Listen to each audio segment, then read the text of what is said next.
సక్సెస్ఫుల్గా మన iron leg ముఖ్యమంత్రి వేయండు. కాంగ్రెస్ పార్టీకి ఎంత వచ్చింది? ఎంత? నిన్న మొన్నటి దాకా మనం బాగా అన్నాడు కదా, 0 అని. ఇప్పుడు ఆయనకు కూడా వచ్చింది గాడిది గుడ్డు 0. మనోడు పోయి మొత్తానికి మహారాష్ట్రలో కూడా కొట్టిండు. ఆడ ఇంకా కొన్ని వచ్చినట్టున్నాయి. ఇక ఢిల్లీకి పోతే మాత్రం నాశనం అయిపోయింది. ఇప్పుడు అడుగు నాశనం అయింది, ఆడ ఖతమే అయిపోయింది. ఇప్పుడు 0. కానీ ఒక్కటి మాత్రం రాహుల్ గాంధీకి మనందరం మంచిగా సపోర్ట్లు కొట్టి అభినందనలు చెప్పాలి. రాహుల్ గాంధీ అంటే ఏం చేస్తుండంటే దేశంలో యాడాడ నిలబడుతుందో కాంగ్రెస్ పార్టీ అలాగే ఎక్కడెక్కడైతే నిలబడుతుందో వేరుగా అక్కడ బీజేపీని మాత్రం గెలిపించి వస్తున్నాడు. పక్క అక్కడ అందరూ నొడగొట్టి బీజేపీని గెలిపించి వస్తాడు. ఇవాళ ఈ దేశంలో నిజంగా చెప్పాలంటే నరేంద్ర మోడీకి బీజేపీకి అతిపెద్ద కార్యకర్త ఎవడన్నా ఉన్నాడా అంటే రాహుల్ గాంధీ, రేవంత్ రెడ్డి.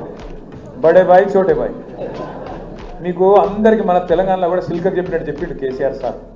ఏం చెప్పిండు ఎలక్షన్లకు ముందు?